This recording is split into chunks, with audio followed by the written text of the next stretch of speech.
we are joined today by Crushers GC, the team champions from LIV Golf Hong Kong 2024. We are joined by our captain, Bryson DeChambeau, Anirban Lahiri, and Charles Howell III. Welcome back, guys. Thank you.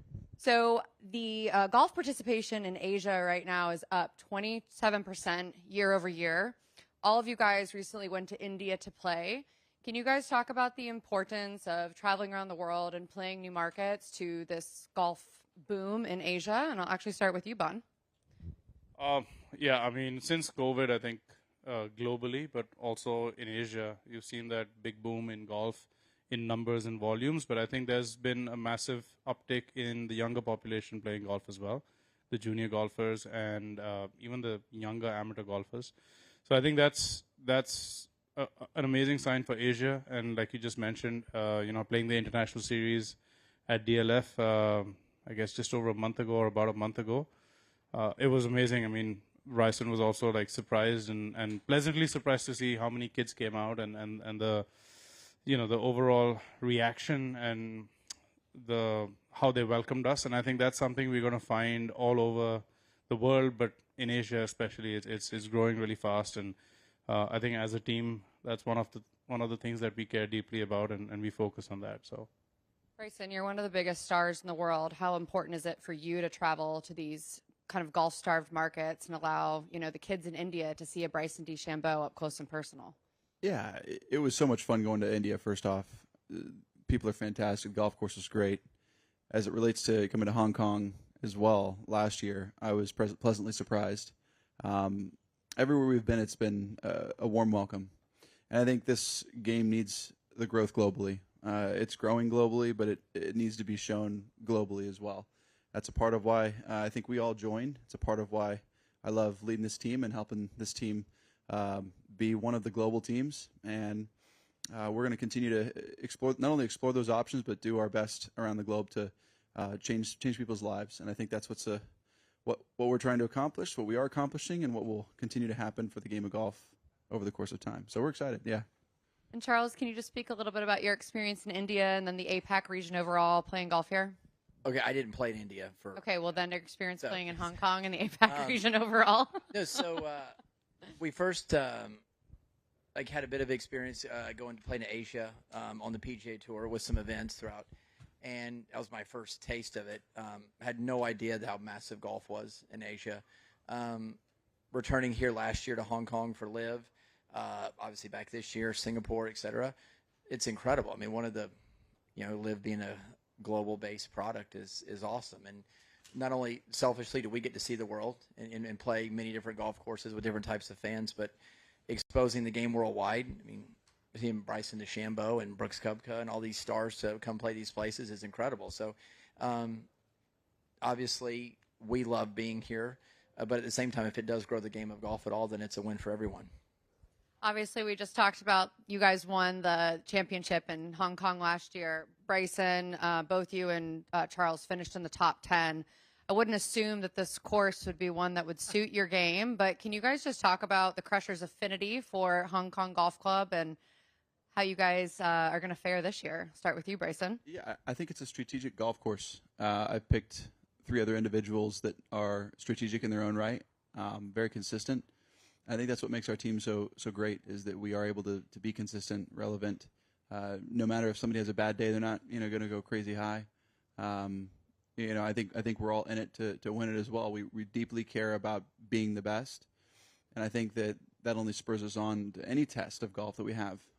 But mainly at golf courses like this, where you wouldn't think that I'd play solid around here, but I did last year because I was very thoughtful, strategic, and moseyed my way around. It's the same thing as in India. You wouldn't think I'd do well in India at DLF. It's a very tight golf course. But for me, I just hit iron off the tee and hit iron on the green. So, it's fun to hit it far, but I also like playing well, too. So. Charles, you played great here last year. Talk about your experience at Hong Kong Golf Club. Well, first off, let's reiterate, Bryson is a thoughtful guy, right? So he's thoughtful on the course, off the course. I love the golf course the first time I came and played it. It's all different kinds of holes on it. It's got some kind of like open holes, and it's got some holes back in the trees up like 8, 9 area. it requires really everything of your game. You've got to shape it both ways. Bit of moisture out there, a bit of rain makes it a little bit tricky controlling the spin and whatnot. But yeah, it's one cool thing on LIV. We play so many different types of golf courses. This is one of the shorter ones where you've got to think your way around. And whoever wins at the end of the week has hit every shot in the bag and every club in the bag, I promise. Well, and I read a fun fact in our tournament notes, shout out to Mike, wherever he is, that all 18 of your wins have come from Asia. Is that accurate fact? Yeah, I'd love to make it 19. Well, that's what I was going to ask you. How are you feeling? I mean, coming back to Hong Kong Golf Club, I played here. The first time I played here was 2008 on the Asian Tour, and I've come here so many times, over the last decade and a half. It's been one of those courses which I think, it stands the test of time. It's one of the few original layouts that remain. I have my short game coach here, James Seekman, and he played this golf course in 1991 on the Asian Tour. And he said, yeah, it's the same tee shot on 1, that's the same tee shot on 18. And if you actually look at the history of the Hong Kong Open, which is, a very prestigious event, one of the great national opens in Asia, depending on the conditions, it's not always easy to shoot 15, 20 under par, which you would think would happen on a short course. Now, we're playing this on a wet week. We played it in soft conditions last year as well, so you're probably going to see a lot of birdies. But I've seen this golf course play really tough for how short it is. And like Bryson said, it all comes down to course management, managing your golf ball, and I think that's what I do best. That's my biggest strength, is managing the golf course, managing my golf ball, and getting around golf courses. So I really love being here. I love tracks that are set up like this, and I feel like I've got off to a good, consistent start. I'd just like to keep that momentum going and just throw my hat in the mix on Sunday and see what happens. Seems like Asia's your good luck charm, so I think you got a good shot. Yeah, I mean, it is home for me, let's be honest. So yeah, every time I'm in Asia, I love it. I love the people here, the food here. The hospitality is amazing. The vibe's amazing. Yeah, I mean, why not? To shift gears a little bit, Bryson, when we left Adelaide on that Sunday, we announced an extension to 2031 to be going back to Adelaide. So you're a very forward-thinking guy. I wanted to get your thoughts on where you see LIV Golf 6 years from now. I continue to see LIV Golf growing. It's going to grow at an exponentiating pace for years to come, and we aren't going anywhere. Love it. And last one from me, the Masters are coming up very quickly. Can you just talk a little bit about your Masters prep and how that's going and how you're feeling heading into first major of the year? Yeah. I'm excited. I'm ready. You're ready. You heard it here first, guys. Okay, we're going to... I feel like I'm ready, at least. I think, I've made some switches with the golf ball, and this week we're trying it out, and it's been pretty solid so far, so we'll see how that works. But I'm just comfortable. I'm excited. It really is what it comes down to. However the cards play out, they'll play out, but I am genuinely excited for this year. Have you had a chance to go to Augusta? Yeah, I went there on the 6th of January, so I had a little practice round. I might get one more in before Miami, but we'll see. Excellent. We're going to open it up to media. We'll do questions in English first, and then we'll switch to Chinese. Mike, English or Chinese? I'll go with English. Okay. So kind of going back to the length thing, Bryson, so when you won at Canterbury in 2016, your first pro win. My gosh. Yeah. That was a course that was just under 7,000 yards. And then your next 12 wins, I think the average length was 73.60. Yeah. So would you say your game has evolved to the point where you're as comfortable on a shorter course now as much as a longer course? Yeah, I feel like when I gained all that speed, I had to learn how to manage that. And it's taken me a while to get back to hitting it somewhat straight with that speed. Was able to play pretty well last year. And then coming into this year, I feel like it's a little bit better too. Playing at DLF, played well, finished second. Australia, still played pretty well, was leading after the second round of like 11 or 11 holes, but didn't finish off the way I wanted to. And then in Riyadh, it was a shorter golf course and played pretty well. So I feel like in order to play well for me, I've just got to get my wedges more dialed in. They aren't as dialed in as they need to be, and that's where I think I'll thrive on short courses when I get my wedges better. So I'm continually working on that. That's like my next goal, to get the wedges dialed. So what goes through your mind A lot. as you prep for a 6,700-yard course? It's mainly focusing on 10 o'clock shots, wedges, trying to get my irons as dialed in as possible. And putting pretty well. That's every week. But where the low-hanging fruit is my wedges. Bon, Charles, have you seen Bryson's game evolve, that shorter courses aren't much of a factor for him now in terms of like maybe throwing off his game? Well, he's got the 100-yard shot down, as everyone found out. So, but no, I think going back to what he mentioned about DLF, a lot of people before the event told me, "Have you told Bryson what the golf course is like?" And I'm like, "No, I haven't," because it's very similar, if not quite a bit like Mayakoba, where we used to play, which is like really tight, short. DLF's long, but it's short. But if you go offline, you're reloading, and I think from where Bryson was 3 years ago with his body and his game to where he's gotten now, I think he'd love to go back to Mayakoba and have some revenge because he's hitting it so much better. So yeah, to see his game evolve, more than his game, just make better decisions on the course. And off the course.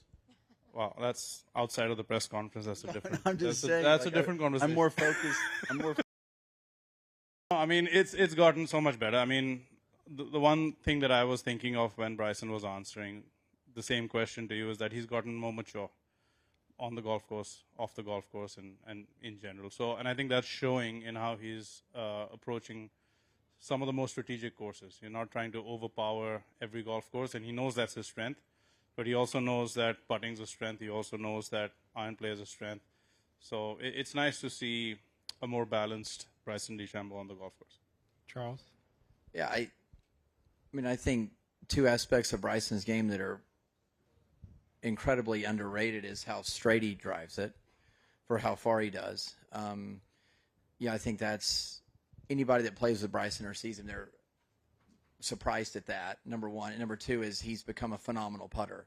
I remember when Bryson first came on the PGA Tour and we were friends, and we have think about Sames, similarly, and he'll tell you he wasn't a great putter. He didn't enjoy it. I was one of the worst. And so he's actually made himself from one of the worst to, I mean, in my opinion, arguably the best. And if not the best, he's in a conversation of three. So I think those are the two aspects, and it doesn't matter what golf course he goes to, that those two things serve him well, all of them. Appreciate it. How have your guys' games improved over the past year, couple years? You're a journalist now? What? Yeah. Bryson, you're actually supposed to tell them how you've seen their games evolve. I think Or flip-flop. I think my golf swing's gotten better. I think I drive it better. Well, I want to hear from them. I gotta re-sign them, So Exactly. Here. Yeah, we like our captain. We get along. See, that's what I'm talking about. Speak for yourself. Speak for yourself. No. This is about. Makes great. Don't speak for me. Off the course. Great. Do you have anything else, Mike? That's it. You're good? Okay. Other questions in English? Over there?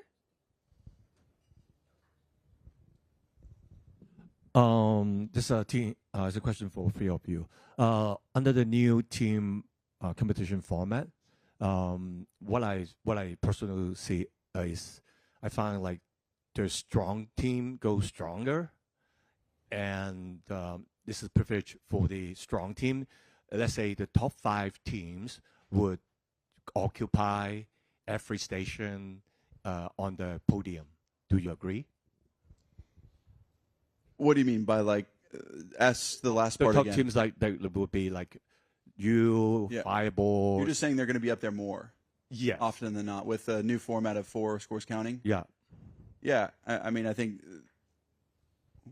we hope that this format breeds another competition level. I mean, that's what LIV is all about, is bringing the best competition around the world. And we think by having the stakes raised where every single score counts, it's not going to be lackadaisical. We care about winning every single time we come up here.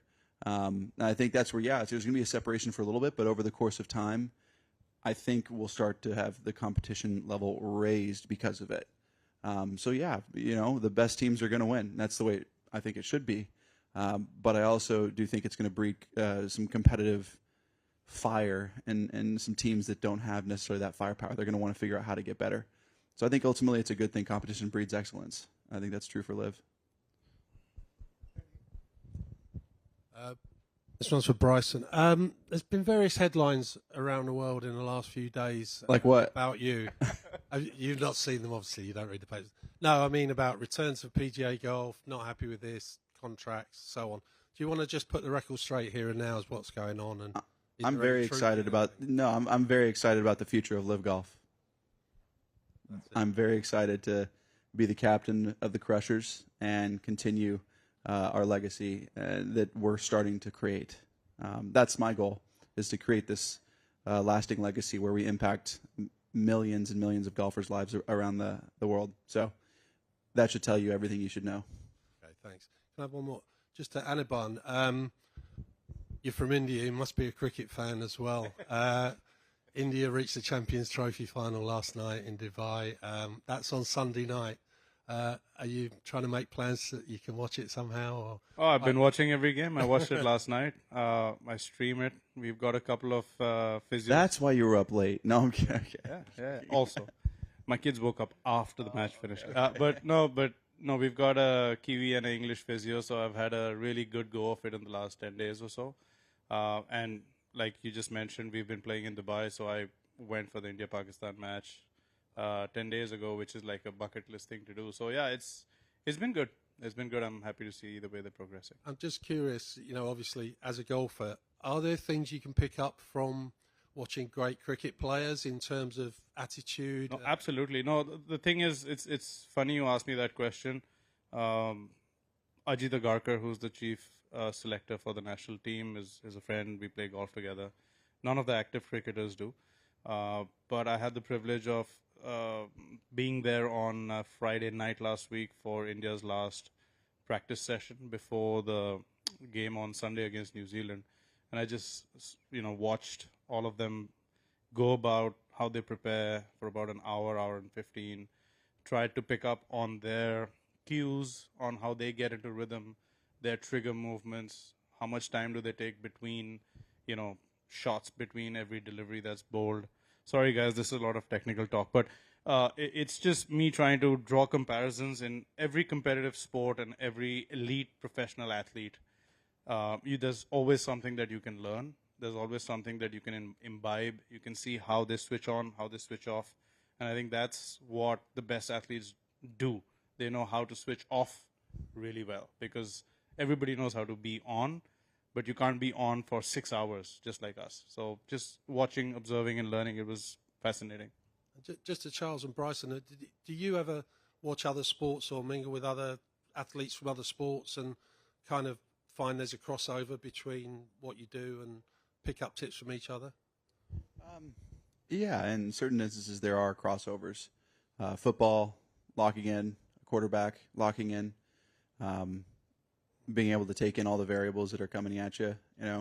When I played with Tom Brady for the Break 50, we talked about how you just lock in as an athlete, and when you're in that zone, how you stay there, how you focus even more when you're in the zone, and how to continue that. That was a big thing. Like I asked him, like, in your biggest moments, like, what did you think about? What did you do? And he was like, it was only, how am I going to get this ball to the guy? What's the best option I have? And it was always knowing what the other team was going to do to me. And so I liken that to the golf course. Like, what's this golf course going to throw at me? How can I be best prepared to dominate this golf course? I think that's kind of the likeness we bring towards each other as athletes. Yeah, so I'm a bit older than these guys. I'm 45, so I've reached out to some of the successful athletes that played late in their career, asked for a lot of advice and help on stuff as it deals with longevity and things of that nature. That's something now that's important to me. These guys at their age, they don't think about that. As you get a bit older and whatnot, it becomes a big deal. So, yeah, I think at different parts of your career, you reach out to different people and learn things from people that obviously came before me and did it really well. Thanks, guys. Hello, welcome to Hong Kong. I got 2 questions. First one is the weather broadcast is going wet this week. the green is go slower. Do you think this is the better for your perform? The second is for Bryson. For the short par for number 4, do you think will be more aggressive to hit the power fade to 1 on, or you will keep the 2 on is a better call? I'll take the second question first, just to get out of the way. For me, it's a fun green to go for in a practice round. Not for tournament competition. You're going to have a wedge in every day. You want to be 2 under par for that hole. And the best way to do it is to hit it up short and chip it on, make birdie. You can hit a great drive and then get absolutely unrewarded over the green into the left, and it becomes quite difficult. Or if you over flare it to the right, you're in the trees. It's really not worth it. It's a cool hole for a practice round, but I'll definitely be probably laying out this week. And the first question, it was about it being wet and about it being playing slower. Wet. Yeah, it's going to affect us a little bit. It's going to be who can control the speed the best this week on the greens and who can control the spin rate on their iron shots. That's the key for this week. Do you guys have any other thoughts on the course playing wet this week and the slower green speeds? I think just one thing that happens on LIV is we play all grasses, all weathers, all kinds of conditions. So this is nothing new. I think all of us have seen green speeds ranging from 8, 9 all the way up to 14, 15. I mean, again, I'm saying extreme conditions on both sides, cold, wet, hot. So it's not. I don't think it's going to affect any of us. What it does affect is scoring, because as the greens get softer, you can be more aggressive.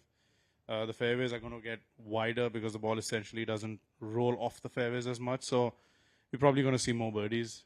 Is all I'm going to say. I think if you get it really firm, really fast, plays a little bit harder, shorter but harder. Longer is not necessarily harder for us, not on a course like this. It's probably going to make it easier. Anything to add, Charles? Yeah, I think there's another thing not talked about, the Zoysia fairways here, or pass palm, whatever you want to call it. When they get wet, the ball tends to launch a little bit higher off these fairways, so there's definitely controlling spin rate on it. The green speeds, there's enough slope in the greens where you have to pay attention to them as well, even though they can be a bit soft and a bit slower. So it's every day's a bit different. I mean, it looks like it's going to dry out on the weekend a bit, so temperature's a bit warmer and no rain. So I'm sure it'll change quite a bit from Friday to Sunday afternoon. Go ahead. Thank you. Welcome to Hong Kong again. So I would like to ask, based on your experience playing in Hong Kong last year, what do you think of the golf course here in Hong Kong as compared to like other golf courses from like other parts of the world that you've played in? And also, do you see a potential in like Hong Kong's golf course and like other in terms of the venues in holding more world-class like sporting events like LIV Golf? Thank you. Yeah, it's a great strategic golf course. It's a gem. That's kind of my style. Whenever I go into some design works, I'll take the likeness of this great golf course. Hong Kong is a unique golf. Number, what was it, 10, 11, 12, the par 3. What an incredible par 3. I mean, that's the type of golf that I like playing, where there's a bit of risk reward, but it's not too long of a shot. It makes you think. I like golf courses that make you think, and this is definitely one of them. Valderrama is another great golf course. It makes you think. So there's numerous places around the world that are just great layouts that can stand the test of time that aren't that long. And I think that's the way golf needs to move. Being a long hitter, I'm sure people will appreciate that we don't need to keep expanding. We hit it all far enough, and humans are going to continue to hit it farther. We just are. But there's no need to make the golf courses longer. There's different ways to accomplish that. It's a strategic game. There's bunkers everywhere. There's water hazards. There's trees. There's rough. There's fast greens, slopes. So many things you can do, and that's what I think is so cool about this golf course is you have the ability to create a tough test of golf that stands the test of time.